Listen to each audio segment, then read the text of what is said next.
And now let's go to the keynote speaker, the columnist, the journalist, Caroline Glick. We'll talk about the new administration in the United States and in Israel, the reciprocity between them. And Caroline, I have to say, she actually lectured at the beginning of the Obama administration. She gave a lecture then. Unfortunately, every word came true. She forecasted accurately, unfortunately.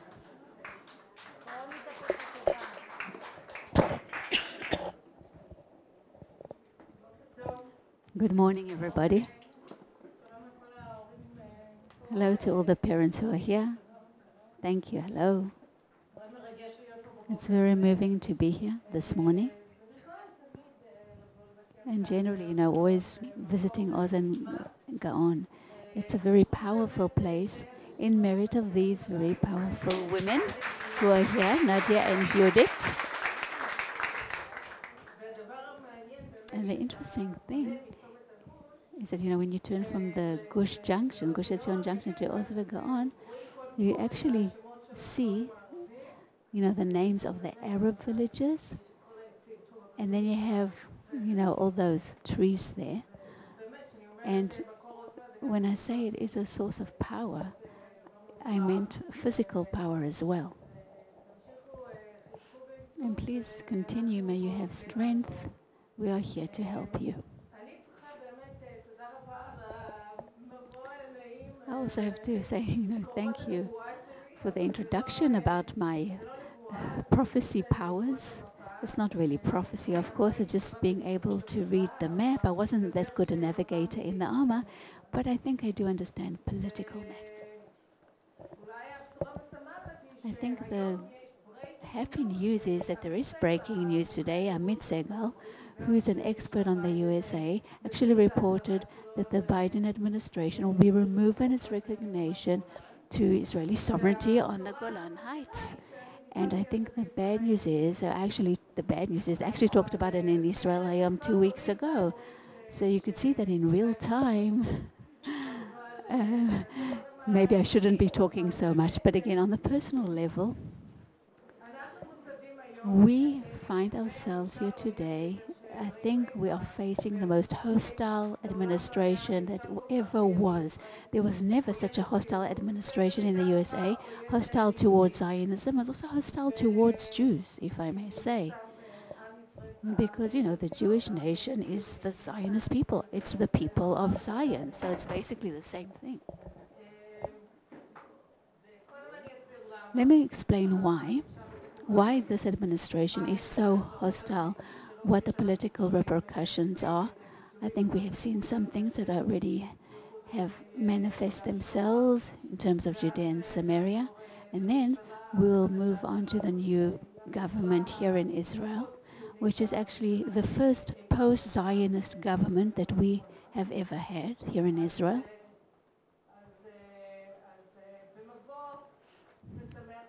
So after this, you know, lovely introduction, let me say as follows. The Biden administration, everybody says, you know, Prime Minister Bennett says to us that Biden is a huge friend of Israel. He's been a friend for 40 years. So first of all, Biden was never a friend of Israel. That's a lie. He's a very friendly sort of guy. But from 1979, he was the most pro-Iranian senator since the Iranian Revolution. He always had ties, friendly ties with the different ayatollahs in Iran. So right after the attacks, 9/11 attacks, Biden actually offered as a solution to the problem. You know, there was still smoke hovering up the Twin Towers, that what we have to do now is basically to give a grant without any conditions to the ayatollahs and give them, you know, $1 billion. That's what he said. What is the connection? Why? I have no idea. Later on, when there was a committee, research committee for those attacks, they really determined that many of those terrorists during those times actually went through Iran. Maybe he wanted to help them, thank them and give them money because of their attacks. I don't know. But again, that was his gut response, to pay the Iranians. So this entire myth that he's pro-Israeli is actually a myth that is just surface based. It's very superficial, this expression of friendliness, and he always does express friendliness when whoever, to any prime minister. It's not because it stems from some sort of a real political Zionist position. That's the first thing I wanted to say. And in his administration, we also see that the different factors that are there at the junctions of, decision making again have a very rich record promoting bans on Israel, like Bitar, who's the Deputy Counsel for National Security. He's responsible for intelligence coordination, between the intelligence community and the White House. He's responsible for different cooperation, again, USA and the different intelligence branches of the USA with other powers and allies. Now, Meir Bitar, who is he? He's actually a person who says that he calls himself a Palestinian. He was an activist of the BDS in Georgetown. He has a rich record of anti-Semitism, anti-Israeliness. He supported bans and boycotts on Israel. And Amar, who is the assistant of the State of Secretary, he's a Palestinian. He's pro-Hamas. He worked in the Brooks Institute during Obama's administration. And he also wrote again in favor of, recognition of Hamas and integrating Hamas, or having Hamas taking control over the PLO. Of course, he opposed the building of the embassy in Jerusalem. And in recent weeks, we actually heard more and more reports that this Hagi Amar guy is supposed to be nominated as the consul of the USA consul in Jerusalem. Now, Adi Amar also established Brookings branch in Qatar. Qatar funds and supports Hamas. As you know, he also established again this branch in Qatar. He's very connected with the Qatari administration. And 2 years ago, he wrote a position paper in Brookings, and he presented it. And it basically gave an outline of a different U.S. policy with regards to Israeli and Palestinian relationship, building Gaza. All the things that we saw now in the last operation is actually the fruits of labor of this other guy, and the position paper that he wrote, I think in 2018, after the embassy was opened in Jerusalem in 2019. So we are talking about a big enemy of the state of the state of Israel. Now there was another person, again, also supposed to be an assistant and for human rights. Is another activist, very anti-Israeli activist. There is also Rights Watch, who's supposedly a human rights organization, but I think the whole goal is to bring to the destruction of the state of Israel. There's also the special delegate to Iran, to the negotiations with Iran, who also believes that today the goal of America in the Middle East, he's a graduate of Obama School of Thought, by the way, but he believes that is basically creating allies with alliances with the Sunni countries, and I think we see that this is what's been happening within the nuclear talks. We saw this during Obama's time as well. So what we can see here in this specific administration is a direct continuation of the Obama's administration. The most hostile factors that existed in Obama's time are basically leading the policy in Biden's administration. And I think we saw during those 4 lovely years of Trump, the biggest friend we ever had, by the way, in the White House, he really, I mean, no competition whatsoever. He was our greatest friend. So what they try to do, they try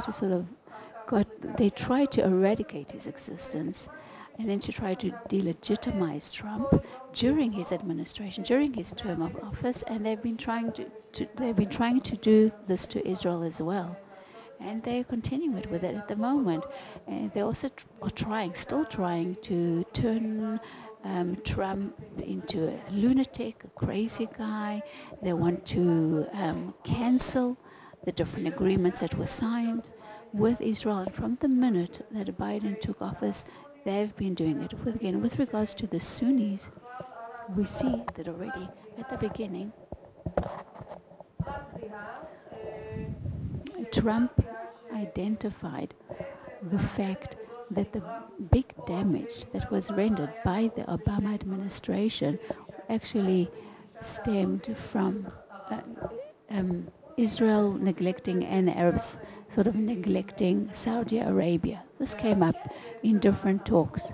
So the first visit as President Trump, took was to Riyadh and then to Jerusalem, because he said that the only way or the right way to rehabilitate the policy in the area is to again rehabilitate the cooperation and the relationship with the Sunnis, with Saudi Arabia.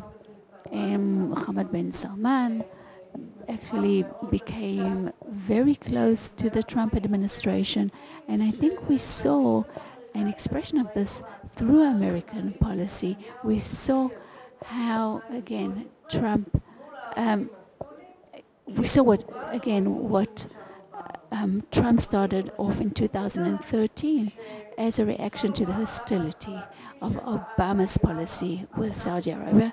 So just as we saw Hadi Amar, they wanted to have a ceasefire immediately, and Obama with Kerry said that Israel has to accept Hamas's terms for ceasefire that would open up the border in Rafah with Egypt, will stop operating against those underground tunnels, the terror tunnels that actually crossed the border with Egypt and were used for smuggling weapons. That's what he demanded. And that we, give them, or not limit their fishing rights. And all these conditions, all those demands placed by Hamas were actually presented by Turkey and by Qatar to the USA, and suddenly became the American position. So Obama's administration actually adopted all those terms, Hamas's terms for ceasefire, and we ask ourselves why was Tukit an operation? Why did it last for 52 days? Because after Obama, Netanyahu actually, became an ally of the Sunnis. President Sisi did not agree to the mediation of Turkey. He said, I would be, again, responsible. And with the Emirates, they said, we are not going to accept Hamas's terms. So we actually placed Obama's administration, we made them kind of perplexed. We suddenly saw that the other Arab countries, did not accept Hamas's term, and it took a time. It wasn't again because of Obama, it was despite Obama. So this is what happened after a protective edge operation. So the minute Obama and his friends saw this relationship, what did they do? They wanted to destroy this new relationship, this new alliance. What Trump put forth, they wanted to destroy. So we saw that during Trump's term in office, they started talking about violation of human rights. They made up such stories about violation of human rights in order to delegitimize him. Although we know that Hamas do not protect human rights no better than the Iranians, no better than the Jordanians or the Palestinian Authority. So you can always say about people, oh, they violate human rights. But in fact, it's just an instrument. It was a way to demonize Trump's administration. So the Democrats started attacking the Saudi Arabian prince, who was actually the center of these alliances between the Sunnis and Israel. And now, even we see even during the past campaign before the elections in 2020, and since they took office as well, we have seen that this new administration has placed a goal for itself to basically ground or undermine the stability intentionally in order to topple over the Saudi Arabian prince and to support, Muslim Brotherhood and to promote the relations with Iran. Again, all this is to undermine the state of Israel.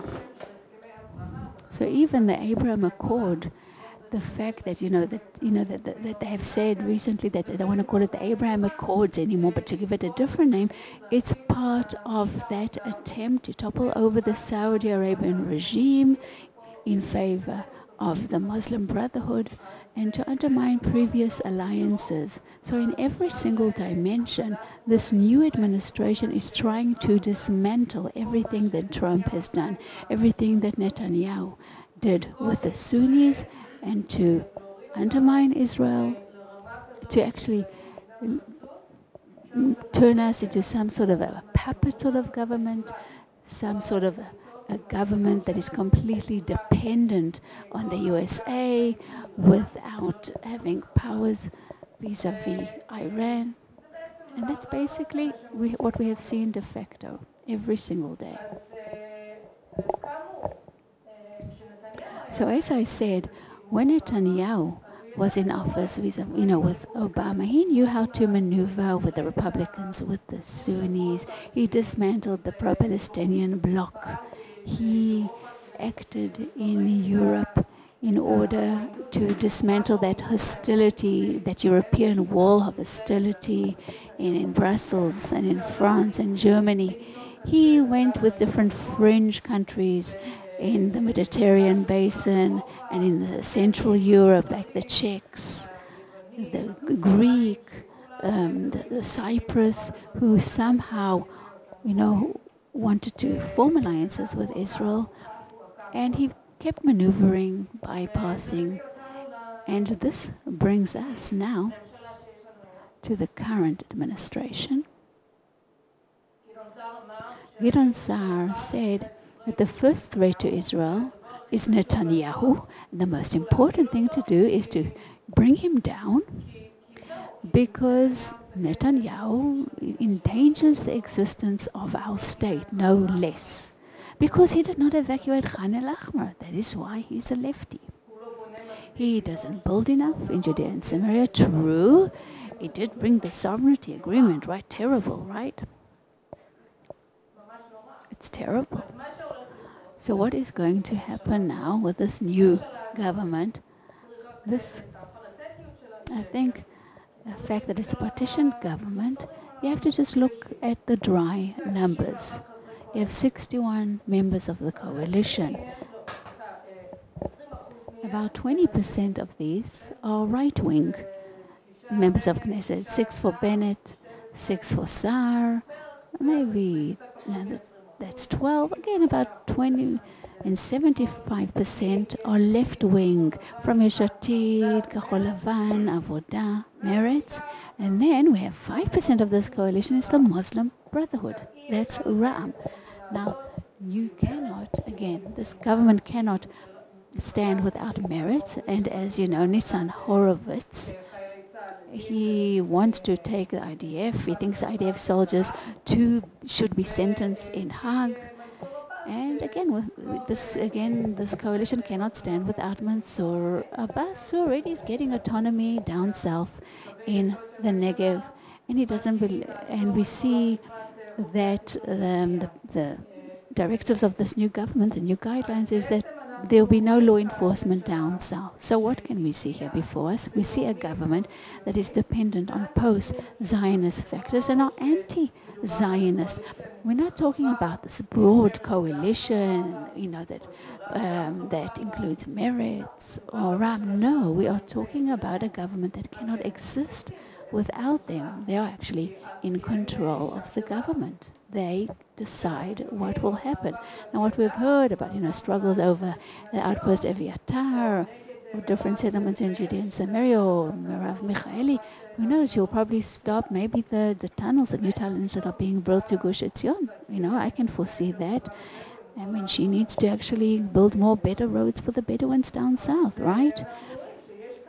So we can see that there is a government here that is just like completely compatible with the American administration. When Lapid took office as foreign minister, he gave a very important speech. I actually read the text. I read it 3 times because it's an important speech, because Lapid basically controls 75% of the government, the entire left bloc.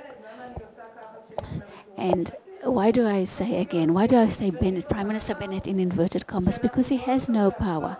Even the left said, we'll put him in an aquarium and we will control him. Again, Naftali Bennett basically lied about everything. I'm not even talking about that.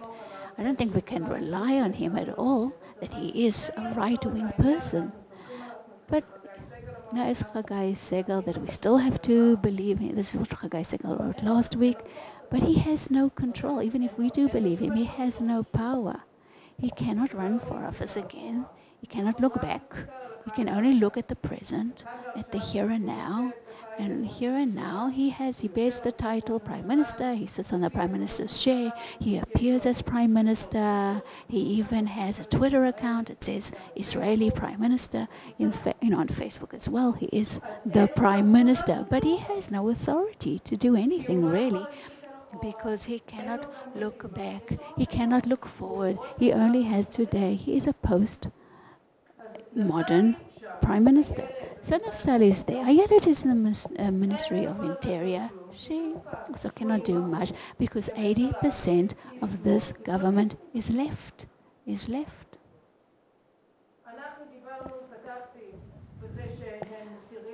I said before that they want to remove the recognition in Israeli sovereignty over the Golan Heights. This is Washington. And they said it's not practical now to talk about, giving back the land territories to Syria. So we're not going to talk about it. But how do they relate to it? Just as a, practical issue. It's not that theoretically they don't want the Golan Heights to be Syrian again. They do. As to Jerusalem, they support division of Jerusalem.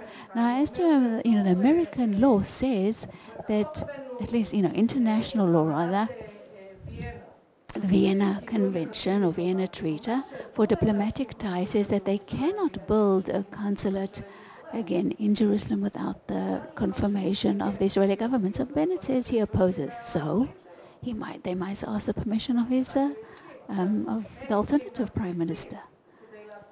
But they need a budget, again, to operate this council, but they have a solution for that as well. They have some sort of an information right across from Nablus Gate, Sha'ar Shechem. They're already starting to expand their activities there, and they can actually open up in East Jerusalem. They can call it council, even if the Republicans in the Congress prevent them from getting funding. They will still be able, they'll somehow find a way to do this because, either way they don't care what the law says. Just as we see that they have not enforced immigration laws in Mexico, almost 1 million immigrants have come through that border since Biden took office. And I don't know whether they can get permission or don't get permission to establish their consulate in East Jerusalem. Who cares? They don't really care. maybe we'll, give permission so that you'll still get, confirmation. So if they don't ask permission at all, that's even worse. It means they don't care at all. They don't see us as an authority. So we suddenly see, again, going back to the classical US policy from before Trump's time, and that is not to recognize Israeli sovereignty in Jerusalem and to actively support the division of Jerusalem, not to recognize any sovereign rights of Israel, not only in Jerusalem or in the eastern part of the city or southern part of the city, but maybe even in Jerusalem in general. Do you remember in Obama's time when Obama went to Har Herzl to Shimon Peres's funeral? What happened then? If you can see on the caption of the photographs that they published in the American Secretary's office, they actually wrote Jerusalem without pointing out that it's in Israel. And then they went back to all the archives of the Secretary of State office, and every time an American leader went to Jerusalem, whether it was in Yad Vashem, the Knesset, or Har Herzl, they erased the word Israel. They just wrote Jerusalem.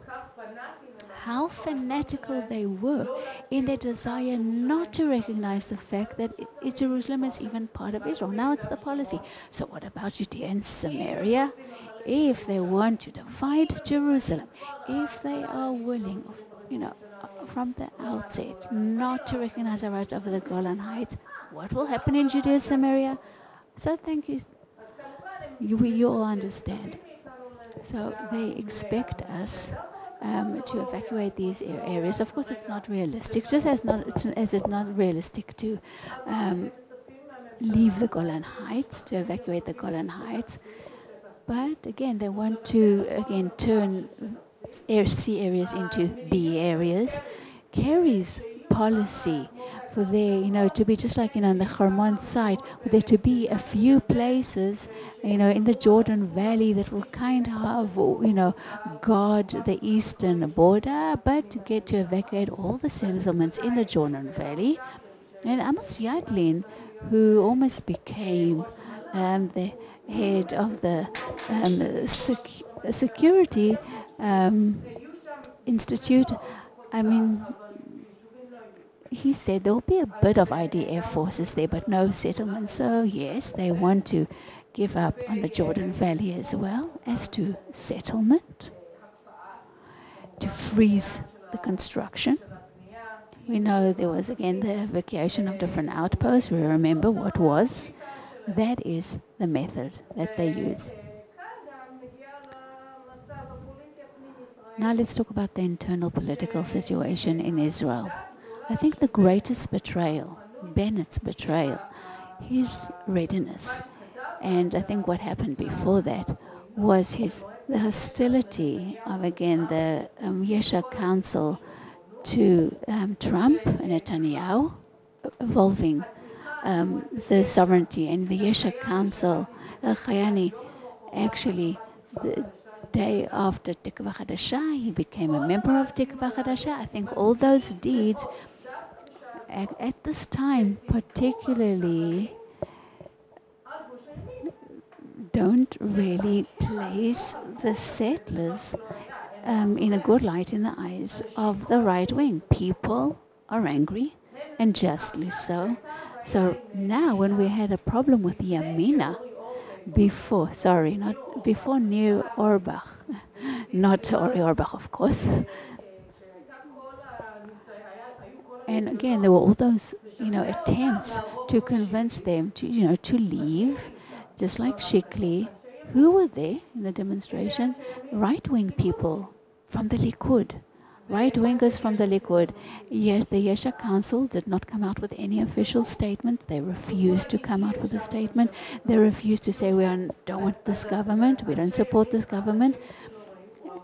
And, the Likud people saw this. So there is such great anger that I don't even know how we can actually go forth with the struggle. When Bennett and Shaked and Matan Kahana gives that seal of confirmation to Rav Michaeli, to Nitzan Horowitz, and say it's so, when the Arutz Sheva continues to give legitimization to this government, How can we fight this?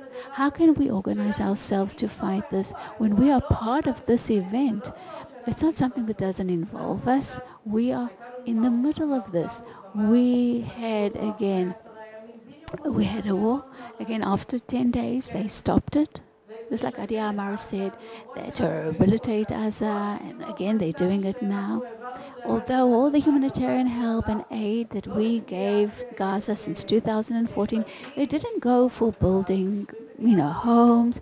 It was to build that metro, that underground tunnel system. The problem of sewage in Gaza, why do they have a problem?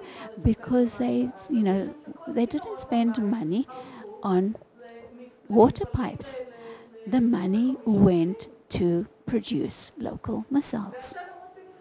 And now they want to rehabilitate Gaza. Do they want to rehabilitate Gaza? No, they want to rehabilitate that entire military enterprise in Gaza.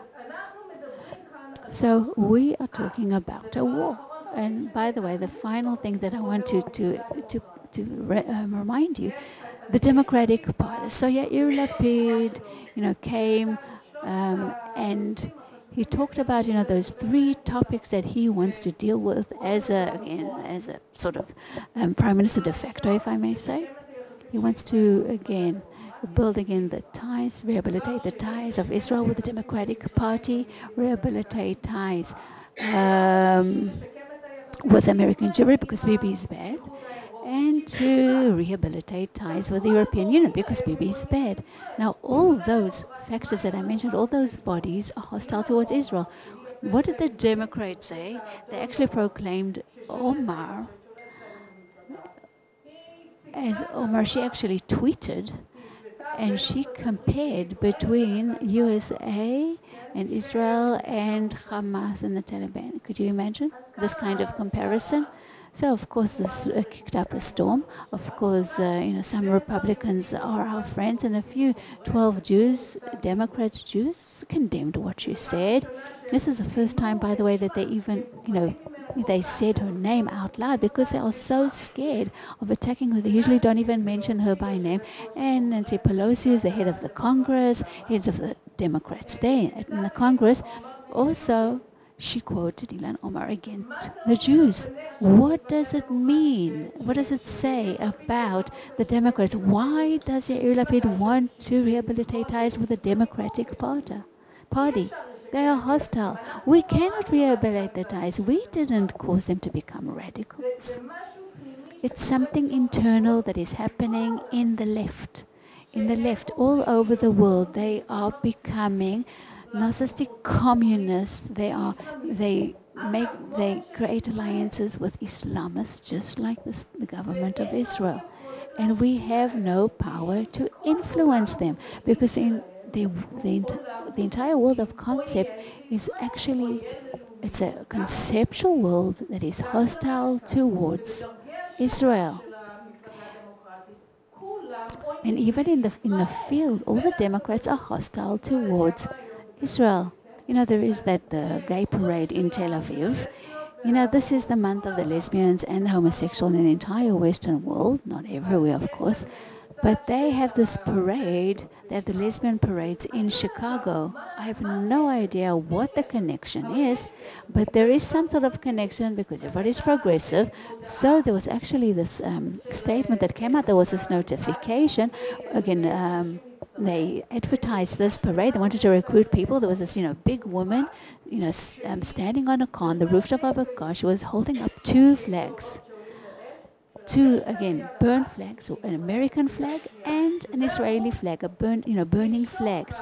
This is supposed to draw, the public to the lesbian gay, pride parade. Why? What's the connection? Because that's the place. That is the niche of the progressive public. And it's all anti-Israel. Women's rights goes together with anti-Israeliness. Human rights, sexual rights, it goes hand in hand with hate for Israel. Everything has to do with hating Israel. And this is, the governing party in the 2 houses, in the Congress, in the academia, in the USA. And now we hear that our foreign ministry, our new foreign minister says, we have to strengthen the ties with these people. Why? Because he holds, the gay flag and has hoisted it up above the foreign ministry, it's not going to help anything. It's not going to create any change. They don't care that Israeli state is a liberal state, that is a democratic state. Americans don't care. All our attempts to show that we are just like them, that we are similar, that we are part of them, that we have the same, that we promote the same rights. No, it doesn't help at all. They hate us. They don't care at all. We keep running away from discourse about our rights over this land because people who keep saying, love us because we are a liberal state, they don't even know how to protect them because they have also attached themselves to that anti-Jewish, anti-Israeli, post-Zionist policy that says the state has to be a state for all its citizens. So what do we do? So, okay, what do we do? And first of all, we have to wake up. We have to be scared, and we have to be scared, and that's good. I haven't slept for 3 weeks, and why? Because we have to be concerned. We have to fear. We have to be very concerned about what is happening. Never had we had a government that depends on so many hostile factors and bodies. People who think that it's okay to have IDF soldiers go to court in Hague and stand trial, that is terrible. That's unfathomable. And of course, Mansour Abbas, what can we say? Or maybe maybe people don't understand how dangerous it is that Mansour Abbas is there, is part of the government, and how dangerous he is. It's very important to be concerned and fearful, but we have to sort of clean out our house. We have to start understanding what has happened here. What happened here last year? But there was such terrible, resistance about why was people so opposed to that president who was the only true friend of Israel. We cannot oppose them. It's difficult to be our friends. It's difficult to be pro-Israeli. It's difficult not to be anti-Semitic because the force of gravity is with our enemies. This entire wave all over the world is hostile. It's our enemies. And we have to, and what do? We have to do something to mitigate this. Also internally, we cannot say Bibi is a problem. When Gideon Sa'ar said he is the biggest danger to the state of Israel, I thought I would go crazy. How could this be? You have to be totally blind, even if you hate Netanyahu. You can hate him as much as you want. To say that Bibi is the biggest danger to the state of Israel, are you out of your mind? Are you out of your mind? How can you say that? So again, we see this, we hear and say to ourselves, who are our friends, who are our enemies? Every day when you wake up in the morning, you have to ask yourself this question, this simple question: who is with me? Who are my true friends? Who are my enemies? We have to empower the friends and weaken the enemies. That has to be the paradigm, even if it seems like a difficult thing in the short term. Even if it doesn't seem, even if you don't understand, even if your friend doesn't evacuate Khan al-Ahmar, you have to understand and be able to see the broader picture and say, yes, Bibi is my friend. Bibi is my friend. I am with him. I am not going to leave him. I'm not going to leave him. I'm not going to neglect him. I will not condemn him publicly. I'm not going to condemn him politically. I will not do that. You cannot do that, because look at our situation now. Now we are facing a tsunami of hostility, a tsunami of anti-Israeli policy that has never been witnessed. Remember that at the end of, what happened at the end of Obama's administration? There was, again, just in Resolution 2334, they said that all these settlements, our entire presence beyond the 1949 lines, are a crime. That's what the Obama administration said. We're not starting off the Biden administration from January 2020. No. Biden administration begins on the 23rd of December 2016.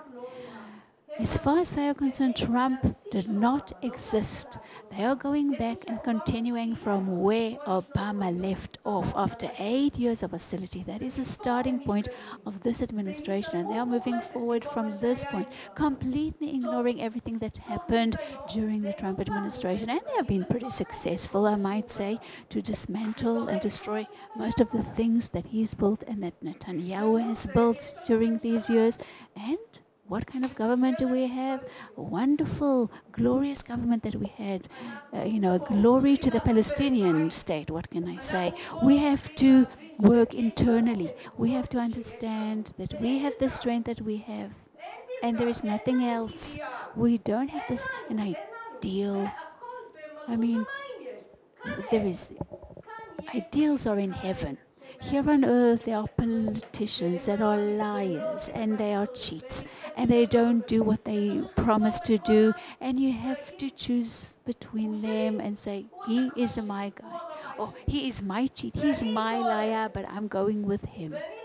And I'm not going to move from him. I'm going to stick by him because he is the best. Out of all those imperfect people, he is the closest to being okay. So I will stick with this man. We have to grow up. We cannot keep, sticking and holding on to that illusion that everything will be okay. No, things are bad. This is the danger. We have to wake up in the morning and understand we made mistakes. We made great mistakes that really caused damage. Because again, this is the final moment. I have to say the truth here. I didn't even know if to come here today. When you turned to me, I didn't know if to come or not. Because the reality is difficult. I feel like Jabotinsky. I don't like it. Golan Glick is just angry. She's angry about the sovereignty. I am angry. It is true. I am very, very angry. But I want to look at it and say, yes, I am angry. It's no good. Again, I'm not a perfect woman at all. I have anger. And I can't even overcome my anger. I tried to overcome my anger. I wasn't successful. But I said, I will come. I'll just depress people. I'll speak about bad things. The video will come up and say, oh, Golan Glick went out, started screaming. She lost it. But what can I do? At the end of the day, I said, we have to wake up. It's not like as Chagai said like this. There are two perspectives. No, there are no two perspectives. It's not that Biden is our friend for 40 years. No, you have to say that out loud. Somebody has to understand he is not our friend. It wasn't true in 1973, and it's not true now. You can see he's senile. You could see that this guy is hardly functional. So even if you, wanted to judge him, give him, the favor of the doubt, people who he has chosen to be his friends are hostile towards Israel, are haters of Israel. So he's a friendly guy, true. So, but if he's appointed Maya Bitar to be the head of intelligence, he's not pro-Israeli. He just isn't. That is a fact. So I came here today because I want to say that our camp has to do an audit, to do an internal check. We have to do some introspection. We have to realize that we made some terrible mistakes that have caused great damage that come back to us like a boomerang. We have to amend our ways. We have to rectify our actions, and we have to understand, again, it's not, conquering the hearts. That's not the point, being, liberal and pretty and nice to everybody. But all those, people who vote in Beersheba and in Ashdod, and in Ashkelon, and in Netanyahus that are so angry that none of the supporters of Yamina actually went to Hit Suleiman to say to her, you should be ashamed of yourself. No. You have to think, how can we build here a new reality of new leadership, a new way, who understands what the limitations is, that again, settlements, all the settlements that were built could not have been built without the support of the Likud. We need those big powers, the big forces. It's true, it's not those people who live on the hilltops, it's not the settlers, but without the Likud, there are no settlements, there are no hilltops. And today, the Likud people are angry. Yes, look, they'll evacuate Eviatar. And the Likudniks won't say anything. Oh, it's sad. Is that all we can say? So who are we talking now with, we're talking about Mirav Michaeli, about roads to be built in this area? What did Gideon Sa'ar think to himself? And Yoaz Handel talked about optical fibers in the Jordan Valley. Okay, all good and well. And all I want to say is we made a mistake and we have to correct it. We have to think how to do it, because today we are part of this fight and we don't have support. That's what I wanted to say. I just want to say that the way to correct this is to recognize the mistake and to amend it. Thank you.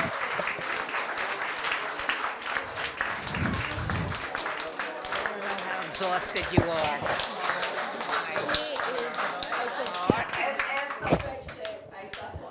Undoubtedly. We had a speech here that was given from the heart. It came out straight from the heart. Now, I haven't seen Caroline speaking like this with such great emotion, but it was very apparent. It was words that came from the heart. I don't know what to say, but God will not neglect his people. Lo yitosh Hashem among. God will not neglect his people. Caroline? It was so moving how you talked. We can see that the pain is so real. We really do have to do some introspection, soul searching, every one of us, absolutely. But we need some sort of hope as well, that there is leadership. The world has leadership.